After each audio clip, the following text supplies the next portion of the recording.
শাকিব খানের বিপরীতে প্রিয়তমা সিনেমা দিয়ে চলচ্চিত্রে অভিষেক হয় ইধিকা পালের।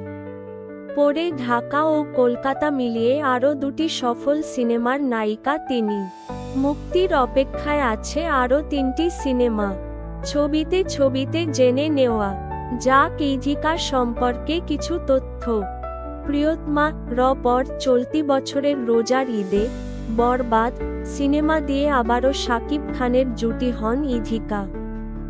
এই ছবিটিও সাফল্য পায়। এর আগে গত বছর দেবের বিপরীতে খাদান সিনেমায় দেখা যায় ইধিকাকে। সেই সিনেমাটিও হিট হয়। এবারের দুর্গাপূজায় দেব ইধিকা জুটিকে আবার দেখা যাবে রঘু ডাকাত সিনেমায়। মুক্তির অপেক্ষায় আছে সোহমের সঙ্গে আরেকটি সিনেমা বহুরূপ।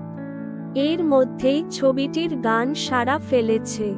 আনন্দবাজার পত্রিকাকে দেওয়া এক সাক্ষাৎকারে ইধিকা কথা বলেছেন প্রেম নিয়ে।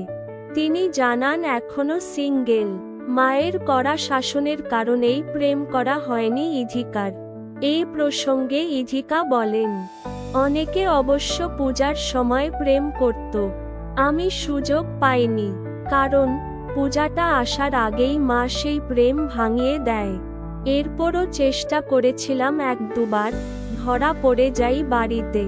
তাই আর প্রেম করা হয়নি, কারণ মা কড়া শাসনে রাখত সব সময়ে। যদিও এখন ব্যাপারটা উল্টো। কয়েক বছর পর মা নিজেই বলবে, একটা প্রেম তো করতে পারিস। পূজায় মুক্তি পাবে রঘু ডাকাত। ছবিটি নিয়ে রোমাঞ্চিত ইধিকা।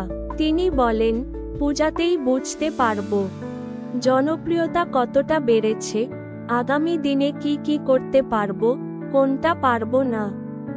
আসলে শিল্পীরা ঝড় বৃষ্টি শরীর খারাপ উপেক্ষা করে কাজ করি, কিন্তু এসব কষ্ট মনে হয় না যখন দর্শক চিনতে পারে।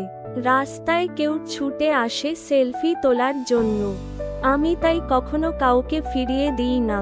শোনা যাচ্ছে ঢাকার নতুন একটি ছবিতে আবার শাকিবের জুটি হতে পারেন ইধিকা।